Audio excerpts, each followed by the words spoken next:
En el día de hoy vamos a estar predicando en una serie de mensajes, siendo este el primero, bajo el tema el conocimiento de Dios. Este tema no es casual, más bien pudiéramos calificarlo como un tema fundamental, crucial para la vida de un creyente, de un cristiano, en cualquier época, en cualquier tiempo. El conocer a Dios, asimismo, el conocer a tu Dios, a mi Dios, al Dios que adoramos, al Dios que servimos, el entender cómo Dios piensa, cómo Dios actúa, qué esperar de Dios. No hay nada más importante, no hay un aspecto más importante en la vida de un creyente. Y así se define en el libro profético de Jeremías. Te pido que vayas a Jeremías capítulo 9, en los versículos del 23 al 24 inclusive, que dice así. En muchas de sus Biblias aparece un título predeterminado: el conocimiento de Dios es la gloria del hombre. El texto dice así: así dijo Jehová, no se alabe el sabio en su sabiduría, ni en su valentía se alabe el valiente, ni el rico se alabe en sus riquezas. Mas alábese en esto el que se hubiere de alabar, en entenderme y conocerme, que yo soy Jehová, que hago misericordia, juicio y justicia en la tierra, porque estas cosas quiero, dice Jehová. Yo voy a comenzar con algunas preguntas que un misionero acostumbra hacer cuando es invitado a una iglesia. Y es preguntas que invitan a una retrospección, a una revisión interna. La primera pregunta es: ¿por qué has venido a una iglesia? ¿Por qué has venido a esta iglesia? ¿Cuál es la motivación de congregarte? ¿Por qué venimos? ¿Por qué hacemos esto? ¿Por qué venimos un domingo a una congregación cristiana? No requiere una respuesta para mí, es una respuesta para ti mismo. La segunda pregunta que quiero hacerte es: ¿qué tú quieres que Dios te diga hoy? ¿Qué esperas de Dios? ¿Qué quieres que Dios te diga? La tercera está conectada con la segunda y ha de contestarse al final del mensaje. Y es: ¿qué tú piensas al final que Dios te dijo a través de su palabra? Porque puede ser que estés buscando que Dios te diga algo, mas Dios quiere revelarte un aspecto fundamental para tu vida que necesita ser transformada o cambiada. De manera que son preguntas que yo creo que nos hacen pensar, meditar en temas de principios. Yo creo que es tan importante la respuesta que demos a las preguntas, porque tiene que ver con la conexión de lo que Dios quiere decir en su mensaje. Dios no quiere agregar más conocimiento. Dios quiere transformarnos desde la punta de los pies hasta la cabeza. Hay una pregunta que le hacen normalmente a los pastores de mucho tiempo de ministerio, y es: ¿cuál ha sido su mayor frustración como pastor? Son dos preguntas que le llenan de más felicidad. ¿Y cuál ha sido su mayor frustración? En el caso de la mayor felicidad, obviamente ver el crecimiento de una persona, ver cómo Cristo transforma, cómo Cristo convierte el alma y el corazón de un hombre y de una mujer. Pero cuando se habla de alguna manera de la frustración ministerial, la respuesta es la dicotomía o divorcio que se ve normalmente entre la gente que viene a la iglesia, que afirma, que canta, que adora, que profesa un día domingo lo grande que es su Dios, y la diferencia entre ese mismo ser que vive de lunes, martes, miércoles, jueves, viernes y sábado. Una dicotomía o divorcio entre el ser que está sentado en domingo en una iglesia y el hombre que en su cotidianidad vive, pero que su cristianismo no es reflejado de manera pragmática.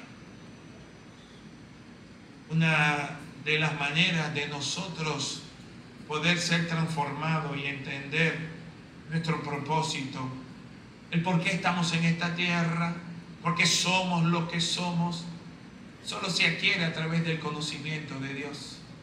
Interesante. Bajo el concepto de lo que Dios establece en su palabra, para nosotros conocernos mejor, debemos primero conocerlo a Él. ¿Alguien puede entender lo que estoy diciendo? No sabemos cómo verdaderamente Dios es, y nosotros tampoco nos conocemos tan profundamente como deberíamos de conocernos. Obviamente, una de las maneras de conocernos mejor es aprendiendo a conocer a Dios. Hay un profeta en el Antiguo Testamento llamado Isaías. Quiero que vayas conmigo a Isaías capítulo 6, por favor. Isaías capítulo 6. Cuando tengas Isaías 6, pues di amén. Gloria a Dios. ¿Tienes Isaías? Cuando buscamos Isaías capítulo 6, vemos lo que le sucedió a este profeta del Antiguo Testamento. Fue totalmente transformado por algo que le sucedió. Isaías 6, desde el versículo 1 al 6, dice: en el año que murió el rey Uzías, hubo una muerte que fue determinante. El pueblo de Israel se quedó sin rey. En el año que murió el rey Uzías, vi yo al Señor sentado sobre un trono alto y sublime, y sus faldas llenaban el templo. Lo primero que nos dice que tiene un encuentro con el Dios del cielo, y en una visión ve a ese Dios en su trono alto y sublime. Versículo 2. Por encima de él había serafines, cada uno tenía 6 alas. Con 2 cubrían su rostro, y con 2 cubrían sus pies, y con 2 volaban, y el uno al otro daba voces diciendo: Santo, Santo, Santo, Jehová de los ejércitos, toda la gloria, toda la tierra está llena de su gloria. Y los quiciales de las puertas se estremecieron con la voz del que clamaba, y la casa se llenó de humo. Entonces dije: ay de mí que soy muerto, porque siendo hombre inmundo de labios, y viviendo y habitando en medio de pueblo que tiene labios inmundos, han visto mis ojos al Rey, Jehová de los ejércitos. Y voló hacia mí uno de los serafines, teniendo en su mano un carbón encendido, tomado del altar con unas tenazas, y tocando con él sobre mi boca, dijo: he aquí que esto tocó tus labios, y es quitada tu culpa y limpio tu pecado. Una experiencia extraordinaria. Algunos autores dicen que lo que le sucedió fue una total desintegración. Marcó un antes y un después en la vida del profeta. Tener un encuentro con Dios, el conocer a Dios de manera diferente, lo desintegró. Isaías no volvió a ser el mismo. Después que tuvo un encuentro con la santidad de Dios, cuando entendió la santidad de Dios, cómo era Dios, pudo entender lo poquito que era Él, lo pequeño que era Él. Siendo profeta, la voz profética del pueblo, entendió que Él no era absolutamente nada. Un hombre y una mujer de Dios debería emplear el resto de su vida, todo lo que quede de su vida, para tratar de alguna forma de conocer cada día más el carácter del Dios que adora. A través de cada texto de la Biblia, Dios nos enseña cómo Él es. La palabra de Dios está llena de historia, historia de hombres de fe, de hombres de Dios, de grandes hombres y mujeres de Dios. Pero ¿qué nos quiere revelar Dios en cada una de esas historias? Nos quiere revelar su carácter, cómo Él trata con los suyos, cómo Dios trata en la historia de Abraham, cómo Dios trata en la historia de Isaac, de Jacob, de José, de Moisés, de David, de Salomón, de Pablo, de Pedro, de ese Pedro antes de la resurrección, de ese mismo Pedro después de la resurrección. Jeremías profetizó cerca de 50 años, una vida profética dilatada en el tiempo. Tuvo que enfrentar un pueblo en toda su deslealtad a Dios, un pueblo orgulloso, un pueblo que se sentía muy orgulloso de ser el pueblo escogido, el que tenía un templo hermoso donde adorar, se sentía extraordinariamente celoso, religioso, de aún del signo de la circuncisión. Se entendían que eran exclusivos y olvidaron por completo el Dios al cual adoraban. Olvidaron el llamado de Dios. Olvidaron la palabra de su Dios. Olvidaron lo que Dios dijo en Deuteronomio capítulo 7, en los versículos del 6 en adelante, cuando le dijo de manera inequívoca al pueblo de Israel: porque tú eres pueblo santo para Jehová tu Dios. Jehová tu Dios te ha escogido para hacerle un pueblo especial, más que todos los pueblos que están sobre la tierra. No por ser vosotros más que todos los pueblos os ha querido Jehová y os ha escogido, pues vosotros erais el más insignificante de todos los pueblos, sino por cuanto Jehová os amó y quiso guardar el juramento que juró a vuestros padres, os ha sacado Jehová con mano poderosa y os ha rescatado de servidumbre, de la mano de Faraón, rey de Egipto.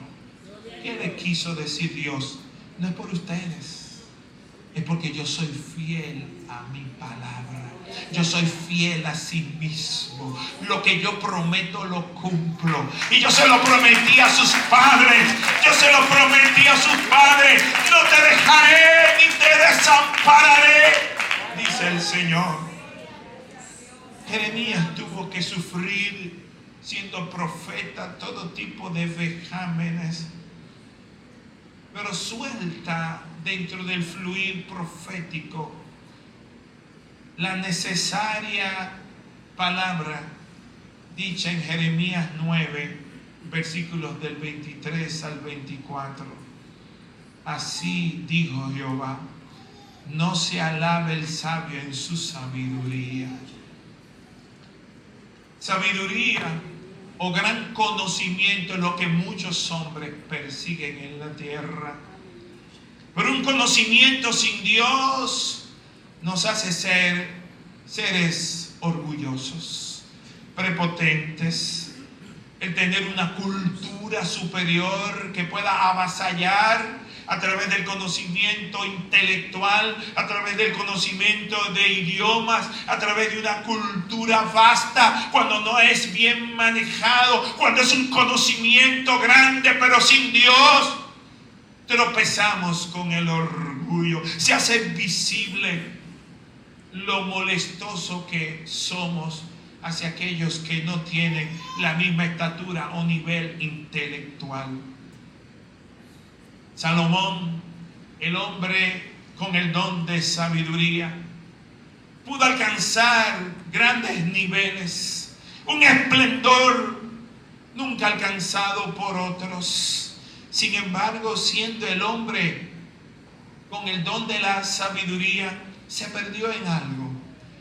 La sabiduría no es inherente a nosotros per se. La sabiduría es transferida por nuestra unión con Dios. Amén. Cuando esa comunión con Dios se pierde, también se pierde la sabiduría. Por eso Salomón pudo caminar en algún momento perdiendo la comunión con su Dios, y pudo tropezar, caer lastimosamente, pecaminosamente, de manera terrible. Sabemos por la historia de Primera de Reyes, capítulo 11, versículo 3, que este hombre llegó a tener 700 esposas y 300 mujeres concubinas. Una afrenta directa a la santidad de Dios. ¡Wow! ¡Qué dicotomía! Por un lado, tan lleno de sabiduría y a la vez tan torpe e inútil en gestionar su propia vida. Así somos los seres humanos. Por eso el texto nos dice: no se alabe el sabio en su sabiduría, no se alabe el culto en su gran conocimiento. El segundo aspecto que nos dice el texto es: ni en su valentía se alabe el valiente. En otras traducciones se traduce: ni en su poder el que es poderoso. La palabra valiente tiene que ver con poder y con fuerza humana, y el poder y la fuerza siempre es relativa. Siempre surgirá alguien que es más fuerte del que se cree fuerte. Puede haber alguien con un gran ejército, pero un día surgirá otro con un ejército más poderoso. Alguien se puede sentir el más fuerte de la tierra, pero un día surgirá uno que le va a reemplazar. Fíjate el caso de David, un muchacho, un adolescente, y el gigante que atemorizaba el ejército de Israel. Parecería ilógico que un muchacho con una honda y una piedra pudiera derribar un gigante fuerte y temido aún por militares entrenados. Sin embargo, fue derribado. El tercer aspecto que nos dice el versículo es: ni el rico se alabe en su riqueza. Oh, ¿cuántos de nosotros tropezamos con esto? Fíjate cuando andábamos a pies, cuando andábamos en bicicleta, cuando andábamos algunos en carro público, en transporte público, cuando sabíamos lo que era suban, bajan, estrujen en un transporte colectivo. Y hoy andamos en nuestras propias unidades vehiculares con aire acondicionado y nos sentimos súper cómodos. ¿Cuántos se sienten cómodos? Gloria a Dios, qué bueno que no solo el pastor. Y de alguna manera pues vemos eso como una etapa superada. Ninguno quisiera una regresión, ninguno quisiera volver a pedir bola como en los años 70, 80, que se pedía bola en este país o un aventón para poder llegar sudado a la universidad, llegar sudado, estrujado al trabajo. Sin embargo, hoy estamos en otro estadio, en otra condición, y de alguna manera nos ha afectado nuestra vida esta comodidad, esta modernidad, este desarrollo. Hemos sido desplazados, hemos ascendido socialmente de clase media baja, o de pobre a clase media baja, o de clase media baja a clase media, o el que era clase media ahora es clase media alta. Pero nunca olvidemos nuestros orígenes. ¿Y quién ha causado nuestra promoción? Aleluya. Toda buena dádiva y todo don perfecto viene del Padre de las luces. Aleluya. Todo se lo debemos al Altísimo. Es interesante porque confiar en la riqueza es de necios, es de tontos, porque las riquezas son pasajeras. En el año de 1923 se reunieron en un hotel en Nueva York, Estados Unidos, 9 de los hombres más ricos de esta tierra. Millonarios todos, súper millonarios. Años después, ¿cómo terminaron estos 9 millonarios? 3 terminaron suicidándose. 3 terminaron en bancarrota después de la Gran Depresión en el 1929. 2 terminaron en la cárcel por negocios turbios. Y 1 terminó totalmente loco porque perdió la razón. ¿Qué hubieran dicho ellos 10 años? Tengo tanto poder que esto nunca se va a acabar. Me faltaría muchas vidas para poder acabar tanto dinero. Le dejaré a mi tataranieto el dinero. Sin embargo, confiar en riquezas es motivo de necedad. Esta historia muestra que nada de este lado de la eternidad es motivo de gloria. Absolutamente nada. Absolutamente nada. Si algo hemos de gloriarnos es en que conocemos a Dios, en que conocemos íntimamente a Dios, en que tenemos comunión con el Dios que hizo el cielo y la tierra. Piensa por un momento en nuestros primeros padres. Ningún teólogo de esta tierra va a tener mayor conocimiento de Dios que lo que tuvieron Adán y Eva. Ellos tuvieron una real comunión con Dios antes del pecado. Antes de introducirse el pecado, Dios le hablaba y ellos le hablaban fluidamente a Dios en el jardín del Edén. Sin embargo, Adán y Eva le fallaron a Dios. Yo creo que, al igual que muchos otros que han predicado sobre este mismo concepto, que la fruta fue la consecuencia final de algo que se anidó en el corazón de Adán y Eva. Ellos quisieron ser igual a Dios. Todo pecado es precedido por un pensamiento. Toda acción es precedida por un pensamiento. La consecución del final del pecado, de la desobediencia, fue preconcebido primero en la mente. Cada vez que tú y yo pecamos, hemos preconcebido en el campo de la mente. Por eso Jesús llevó la lujuria y el adulterio al campo de la mente. Si ves a una mujer y la codicias, aún en tu mente ya has adulterado con ella. ¿Me están siguiendo?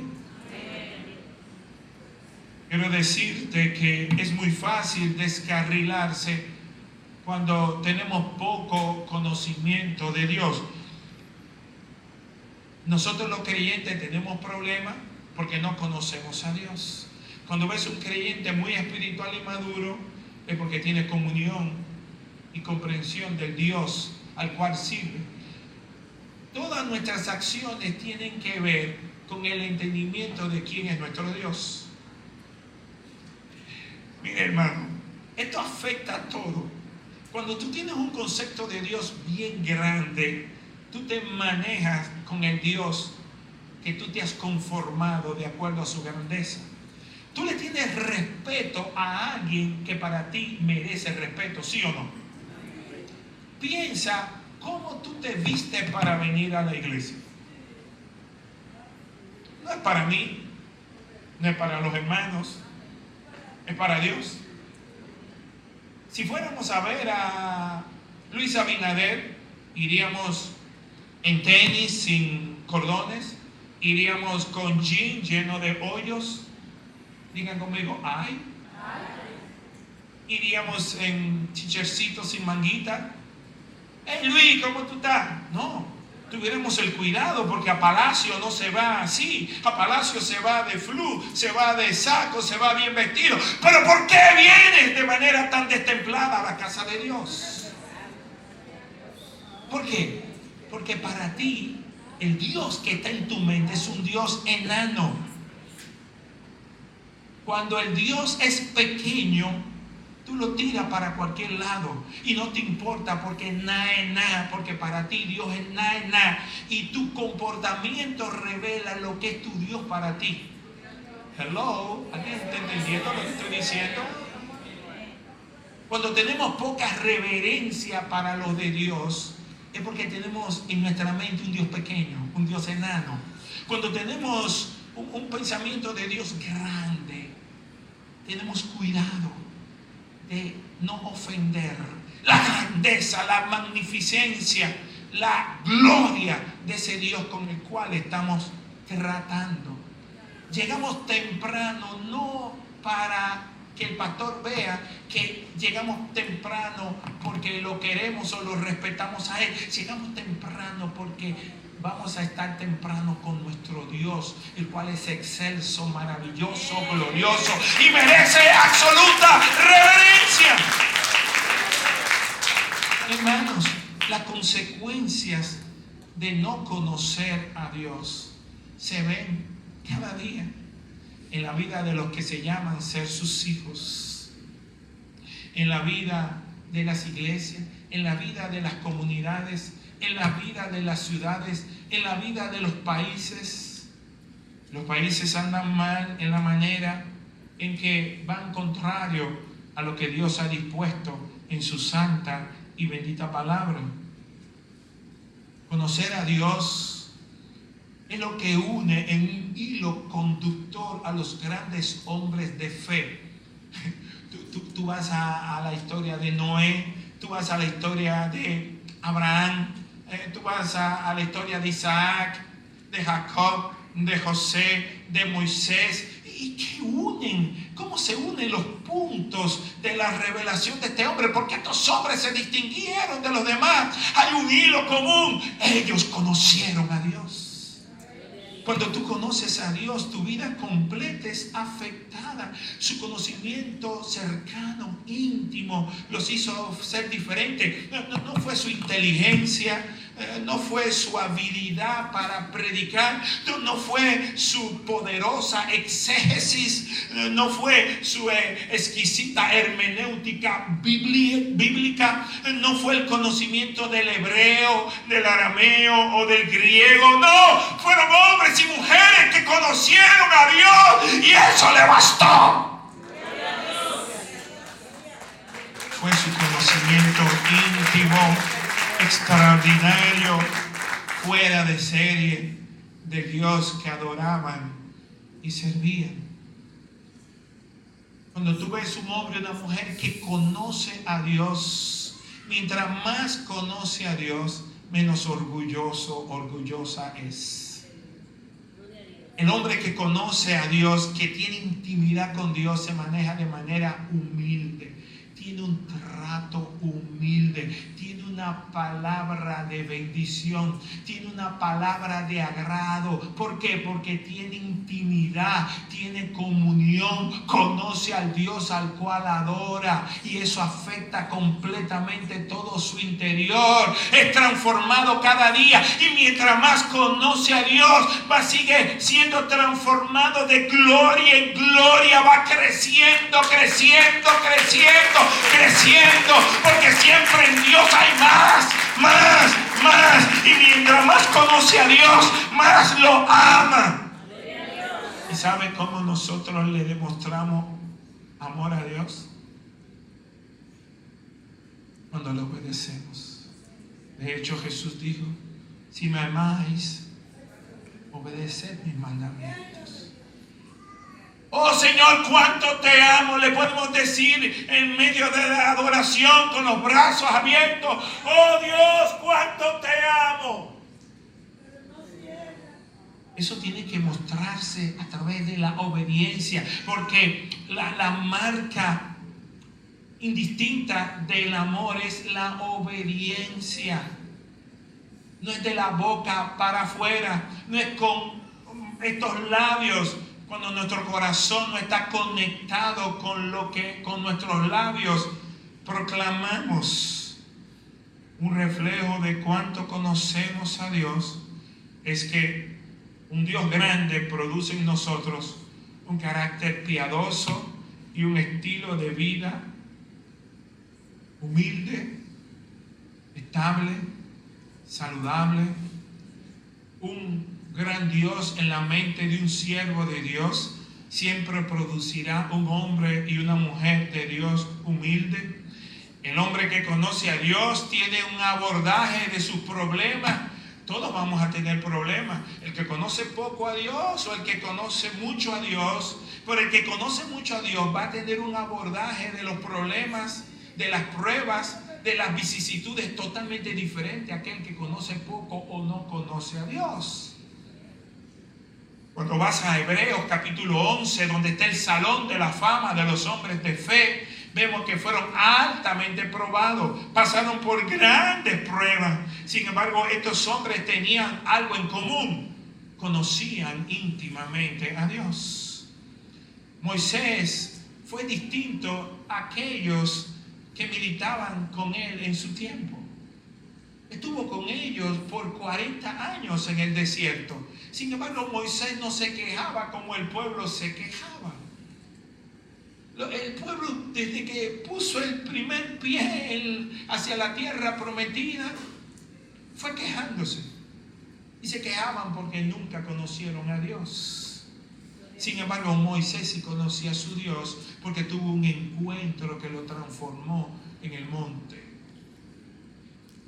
Él vio a un Dios en una teofanía, en una zarza ardiente. Él vio a un Dios que le entregó las tablas de la ley. Y eso transformó completamente su ser. Y lo hizo ser un hombre humilde, un hombre manso. Y Moisés fue muy diferente a su pueblo.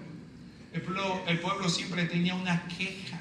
Sin embargo, él como líder no se quejaba de su Dios. La gran queja durante cerca de 40 años fue por la comida. Una comida para la cual ellos no trabajaban, no cocían, no cocinaban, no prendían estufa, no prendían anafe, no hacían fogata. Le caía todos los días del cielo. Pero ¿qué pasaba? Que lo que le caía del cielo era algo que fue llamado maná.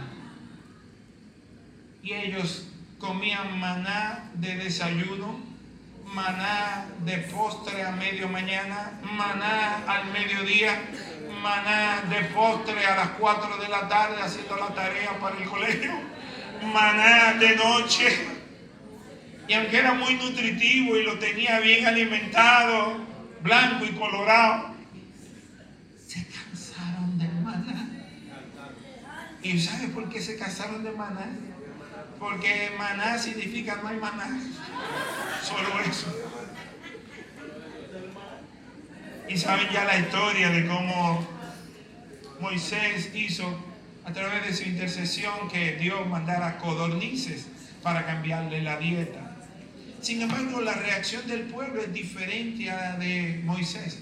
¿Qué hace que gente que pasa tantas tribulaciones no se queje? Tú puedes ver el currículum del apóstol Pablo y ves que es un experto en tribulaciones, vicisitudes y sufrimientos. Sin embargo, Pablo dice en 1 Corintios capítulo 12, versículo 9, y me ha dicho: bástate mi gracia, porque mi poder se perfecciona en la debilidad. Por tanto, de buena gana me gloriaré más bien en mis debilidades, para que repose sobre mí el poder de Cristo. Vemos a un Pablo trabajado en su carácter, a un nivel que llega a escribir precisamente desde una cárcel, una de las cartas más hermosas, Filipenses, la carta del gran gozo. Y nosotros hablamos del gozo, predicamos del gozo, pero nos olvidamos que fue escrito desde una mazmorra, desde una cárcel, donde había ratones, donde había un olor nauseabundo, donde no había condiciones higiénicas o sanitarias adecuadas. Y desde allí escribió una carta de gozo. ¿Qué hace que un hombre haga eso?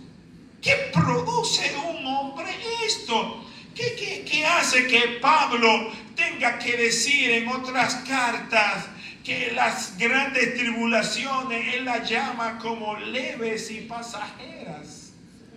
¿Qué te pasa, Pablo?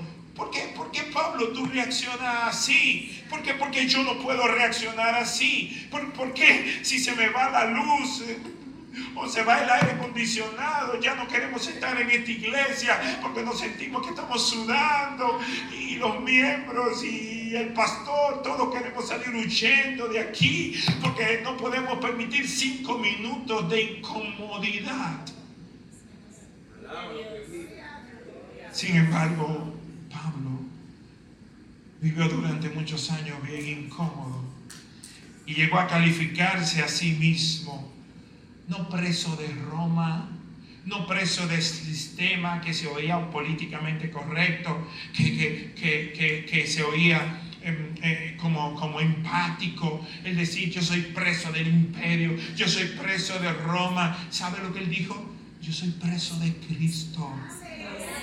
Yo entiendo que este proceso me es necesario. Yo entiendo que dentro del diseño de Dios para mi vida me es necesario pasar por este vía cruz, y me es necesario padecer, me es necesario tener estas tribulaciones, me es necesario ver todo esto, porque de alguna forma Dios, todo el rompecabezas de mi vida, Dios en algún momento lo va a armar y le va a servir a 20 siglos después a alguien que al leer lo que Dios trató conmigo, su vida también va a ser transformada y será ministrada y encontrará aliento y dirá: yo quiero ese Dios, yo necesito ese Dios. Yo quiero conocer a ese Dios. Es necesario tener un encuentro con ese Dios. El conocimiento de Dios es lo más importante, hermano. No es tener dinero, poder, fama, riqueza, conocimiento. Al final del día, ¿cuánto conocemos a Dios? Vamos a la historia de cada hombre de la Biblia. Nos encontramos con un Job, un hombre inmensamente rico, tenía todo, una familia hermosa con 10 hijos, una finca, ganado extensísimo, y todo lo perdió. Lo más terrible fue que perdió en un solo día a sus 10 hijos. Hermano, perder un hijo es inimaginable. Un padre nunca estará preparado para perder un hijo. Imagínese que usted pierde en un día 10 hijos. Y cuando le dan la noticia, este hombre se tira en el suelo y dice: Jehová dio, Jehová quitó, sea el nombre de mi Dios bendito. Hermano, ¿qué hace eso? El conocimiento de Dios. El conocimiento de lo que es la soberanía de Dios. El conocimiento de que no importa lo que me pase, todo es pasajero, porque lo eterno es lo que vendrá, que es lo permanente, que es lo real. Y este Job, vemos que pasan los años y nos encontramos de buena primera al final del libro de Job, en Job 42, 45, diciendo algo que le vuela la cabeza a cualquiera. Porque este Job, que ha pasado de todo, la mujer lo rechazó, los amigos lo rechazaron, perdió toda su familia, perdió su fortuna, perdió su prestigio personal. Y en Job 42, 45 dice: de oídas te había oído, mas ahora mis ojos te ven. Este hombre había crecido a través de las pruebas, a través de las tribulaciones, en el conocimiento de Dios. Y si Job decía: de oídas te había oído, dice un gran predicador que nosotros conocemos a Dios de rumor. Entonces, ¿cuán poco conocemos a Dios? Yo quiero invitarte a través de esta serie de mensajes a conocer a Dios, a no perderte ningún mensaje que domingo tras domingo estaremos predicando, a conocer al Alfa y Omega, el primera y la última letra del alfabeto griego, el que es principio y fin. Entender que todo comienza y todo termina con Dios. Entender porque Dios dijo de sí mismo en Génesis 1:1: en el principio creó Dios los cielos y la tierra. ¿Por qué Génesis irrumpe de esa manera? ¿Por qué nos dice esto? Porque Dios es un ser atemporal. Antes que el tiempo existiera, Dios estaba. Dios es. antes que hubiera espacio para contener las galaxias, las estrellas, Dios existía. Dios es. Antes que hubiera luz, Dios existía. De la eternidad hasta la eternidad, Dios es. Él es Dios. En el principio creó Dios los cielos y la tierra. Esa expresión coloca a Dios como el gran creador, como el gran todopoderoso.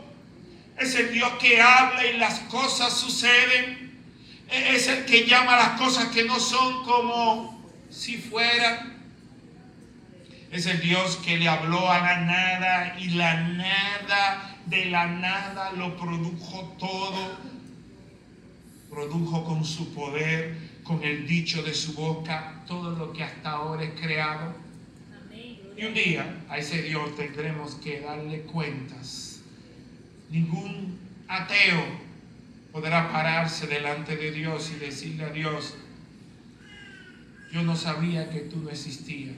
Dios le dirá: eres un mentiroso, porque yo lo he puesto como testimonio en tu conciencia y he puesto como testimonio en la naturaleza que yo soy, está presente, que yo soy el gran creador, que yo soy el gran creador de todo lo existente.